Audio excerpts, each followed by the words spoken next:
Welcome to the AI Coach by Anil Nathu. Great to be diving in. Today, we're embarking on a really fascinating exploration into the realm of AI agents. Yeah, and forget the basic chatbots you might be familiar with. Exactly. We're talking about these sophisticated autonomous systems, really designed to handle entire workflows, from start to finish. hmm And the materials you share, they offer a genuinely practical roadmap.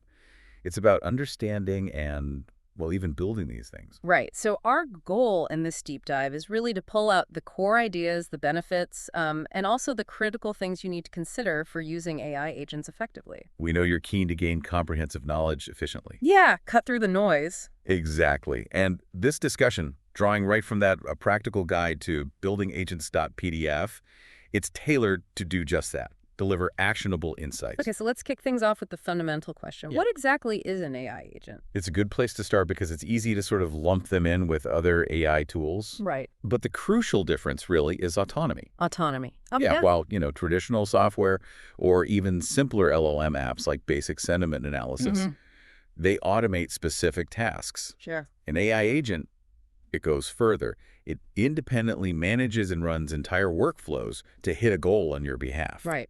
And a workflow, think of it as a series of connected steps to get to a specific outcome. Yeah, exactly.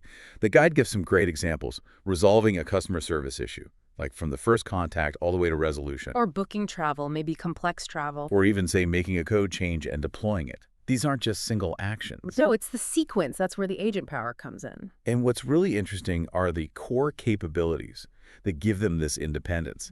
First, the agent uses an LLM, but not just to process info, but to actively orchestrate the workflow. It makes decisions on the next step, figures out when the job's done. And it can fix itself. Or try to. It has the ability to attempt self-correction if it hits a snag. And importantly, it also knows when, maybe, a human needs to step in. Okay, that makes sense. And the second key thing is its ability to interact with the outside world, external systems. So not just stuck inside its own box. Right. They have access to tools, think of them like digital connectors, APIs usually. Got it. That let them gather context, information, and then take real actions. And crucially, they choose the right tool at the right time. Dynamically, yeah, based on where it is in the workflow. But always within defined boundaries. The guide calls them guardrails. We'll get into those later. Okay. So this all sounds powerful, but it brings up a really key question. When is building an agent actually the right move strategically? Yeah, it's not always the best solution. The guide contrasts agents with, say, traditional automation. Think about payment fraud analysis. Okay. A rules engine is like a checklist, right? If this, then flag. Very fixed. Standard procedure. But an LLM agent, it's more like a seasoned investigator. It looks at the context, spots subtle things, maybe finds fraud that a simple rule would miss entirely. That's a great analogy. Investigator versus checklist.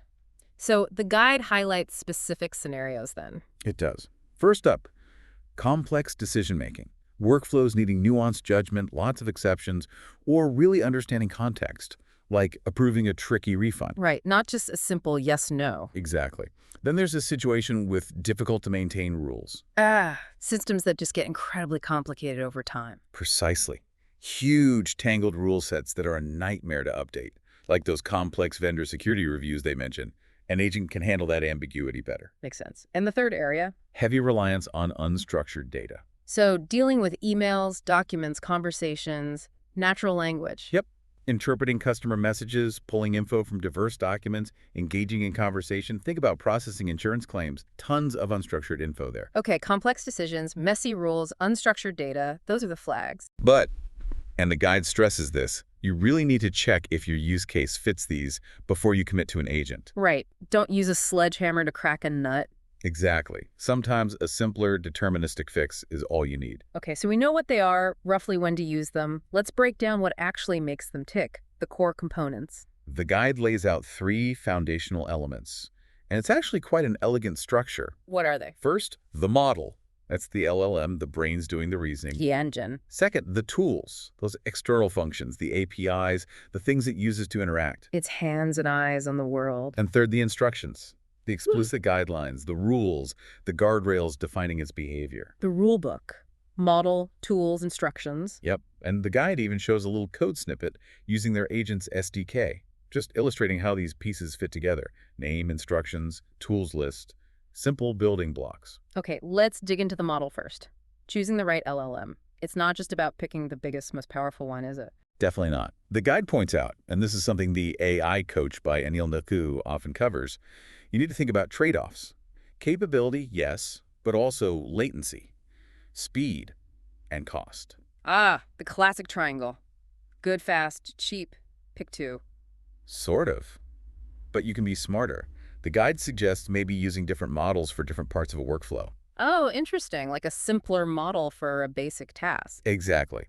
Retrieving some data might not need the super advanced reasoning that, say, approving a loan does. So you can optimize. So what's the recommended approach then? Start with the best model you can access. Set a performance baseline. See what's possible. Okay, aim high first. Then experiment. Try smaller, faster, cheaper models for parts of the task. See if the result is still acceptable. So you find the sweet spot. Right. But crucial to this, as the guide notes, is setting up good evaluations. Evils, they call them. You need to measure performance objectively. Makes sense. You need data to make those trade-offs. And you mentioned the AI coach by Anil Nathu is a good resource for more on model selection. Absolutely. Lots of insights there on navigating those choices. Okay, models covered. Now let's talk tools. Defining and using them. Right. These are the agent's action capabilities, Yeah. usually APIs. But interestingly, for older systems without APIs, Legacy stuff. yeah, agents can use these computer-used models to basically mimic a human using the interface, clicking buttons, filling forms. Oh, okay. So they can work with older tech too. Potentially, yeah. But the key thing the guide emphasizes is standardizing tool definitions. Why is that important? Reusability, Hmm. manageability. You build a tool definition once, maybe multiple agents can use it, avoids duplication, like having a shared toolbox. Got it. Keep it organized. Does the guide categorize these tools? It does, into three broad types. First, data tools for getting information. Like searching the web or a database. Exactly. Querying databases, reading documents, web search. They show the web search tool, example from the SDK. Okay, data tools. What's next? Action tools. These let the agent do things. Send an email, update a CRM. Yep. Sending emails, updating records, maybe even handing off a chat to a human agent, taking action. And the third type. This one's neat. Orchestration tools. This is where agents can actually act as tools for other agents. Whoa, okay. Agent inception? Sort of. Hmm. They mentioned the manager pattern briefly, which we'll get to. Yeah. But yeah, agents calling other agents. And the Python example showed using a web search tool and like a save results function tool. Right, showing how you equip an agent with different capabilities. And a good piece of advice they offer, if an agent needs tons of tools, maybe split the job across multiple, more specialized agents. Keep it manageable. Avoid one agent trying to do everything. Exactly. Okay, models, tools. That brings us to the third pillar, instructions. This sounds critical. Absolutely crucial. You can have the smartest model, the best tools, but weak instructions. Your agent's going to be unreliable. Garbage in, garbage out, basically. Pretty much. High-quality instructions reduce ambiguity, improve decisions, lead to smoother workflows, fewer mistakes. So what makes for good instructions? The guide has best practices. It does. One key idea. Use existing documents. Like SOPs, knowledge base articles. Exactly. Standard operating procedures, support scripts, policies. Translate that existing knowledge into steps the LLM can follow. Don't reinvent the wheel. Smart. Leverage what you have. What else? Prompt agents to break down tasks. Don't give one giant complex instruction. Chunk it down. Yeah, smaller, clearer steps. Helps the model stay focused. Less chance of misunderstanding the big picture. Makes sense. Keep it simple. Also, define clear actions. Each step should map to a specific action or output. Request info, call this API, generate that report, be explicit. No room for guessing. Right. And finally, try to capture edge cases. The what ifs. Exactly. Real life isn't linear. Anticipate variations, give conditional steps. If X happens, do Y, otherwise do Z. Prepare for the unexpected. And interestingly, the guide mentions you can even use advanced models to help generate initial instructions from documents. A potential time saver. Okay, so thoughtful instructions are non-negotiable. Model, tools, instructions got the building blocks. Now, how do we put them together to actually run a workflow? Orchestration. Right. And the guide wisely advises an incremental approach. Start simple. Don't try to boil the ocean on day one. Exactly. Validate the core stuff, then grow it. Now, they outline two main categories for orchestration. Okay. First is single agent systems. One LLM, its tools, its instructions, running the whole show in a loop. Self-contained, like it keeps going until it's done. Pretty much. They talk about a run. This loop continues until an exit condition is met. What kind of exit If conditions? you're successfully calling the final tool, producing the needed output, hitting an error it can't fix, or maybe just a max number of turns to prevent loops. Safety net. Yeah. The runner.run function in the SDK example shows how you kick off that loop. They mention using prompt templates effectively here. To manage complexity without immediately jumping to multiple agents. Right. Making that single agent more versatile. The call center prompt example they give shows using variables to adapt one core prompt. So you can push a single agent pretty far. You can, but the guy also says know when to switch to multi-agent systems. It adds complexity, managing interactions. True. So maximize the single agent first, but sometimes you need more. When would that be? If the logic gets really complex, lots of branches, conditions, the prompts just become unwieldy for one agent. Hard to manage. Or if the agent needs a huge number of tools, especially if they overlap. Splitting into specialized agents can make things clearer and perform better. Okay, so that leads us to multi-agent systems. How are those orchestrated? Two main patterns described in the guide. Pattern one? The manager pattern. Think of a central manager agent orchestrating specialized worker agents. Like a project manager. Exactly. The manager decides which specialist agent gets which task, often by calling them like tools. Then it integrates the results. What's the benefit? Good for central control, maintaining a unified user experience. The translation example they use shows this well. Manager routes to different language specialists. And the SDK supports this. Yeah, they contrast graph-based frameworks with the SDK's code-first approach, which offers flexibility here. Okay, manager pattern. What's the second multi-agent pattern? The decentralized pattern. Here, agents are more like peers, handing off tasks directly to each other based on expertise. Less hierarchy. Right. It's usually a one-way transfer of control for a subtask. Think customer service triage. The first agent figures out the problem. And then hands it off to the right specialist, technical support, sales, order management, whatever. And that specialist handles it from there. Correct. The guide shows SDK code with a triage agent using a handoffs parameter to route the conversation. It's great for that kind of routing, or when a clean handover is needed. Two distinct ways to coordinate multiple agents, manager or decentralized. Depending on your needs for control versus specialization. Okay, this is complex stuff. As these agents get more autonomous, operating potentially complex workflows, safety and predictability must be huge concerns. Absolutely critical. Which brings us neatly to guardrails. The boundaries we mentioned earlier. Exactly. The guide dedicates significant attention here. It's all about managing risk. What kind of risks? Data privacy, for one. Preventing accidental leaks of sensitive info, like system prompts. And reputational risk, making sure the agent behaves appropriately, aligns with your brand. So how do you build effective guardrails? Is it just one thing? No.